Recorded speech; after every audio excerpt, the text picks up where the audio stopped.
The next stitch that we're working on is called the chain stitch, and this one is great for both outlines and filling in large spaces.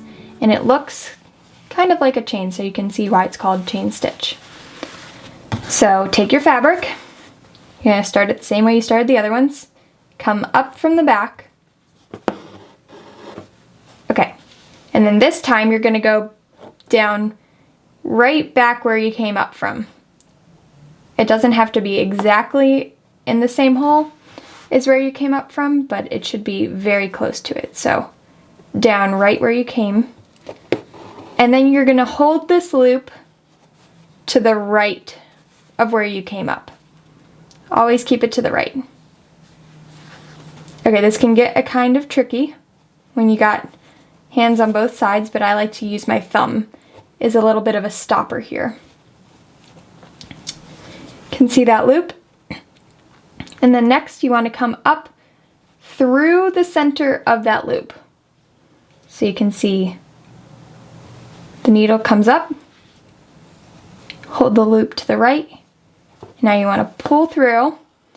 I always pull to the right because it helps keep that loop facing the way I want. And there you have your first chain. The next thing you're going to do is go right back down where you came from. Keep the loop to the right. It sometimes likes to figure itself out on the way through. And then you're going to come right back up in front of that. Make sure you go through that loop that you're holding to the right here. And then pull it tight. Down where you came from. Loop stays to the right. Come up in the middle of that loop, pull tight. Okay, I'll do 2 more for you here. And you just want to make sure that loop is facing wherever you're going. Up through the center,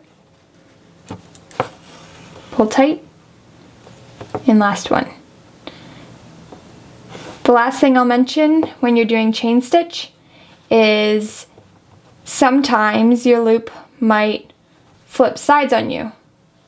So it might end up going this thread on top, that thread on bottom, or you wanted it to go this way, and sometimes that can make a little tangle right at the base here, but for the most part it should fall the way you want it to.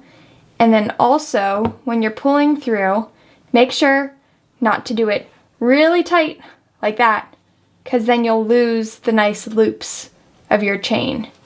Also make sure you don't leave your loop here too loose, because you'll have the opposite problem as the tight chain. And if you do, you can always just use your needle and kind of pull it back out again, and it'll lay right like you want it to.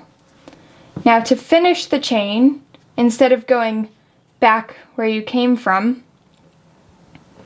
like there, you're going to go just outside of your loop.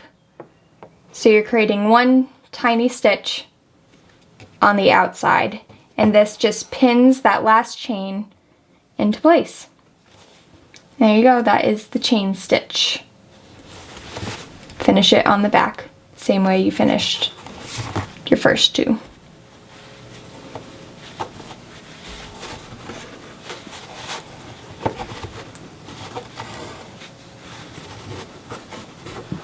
Just like that.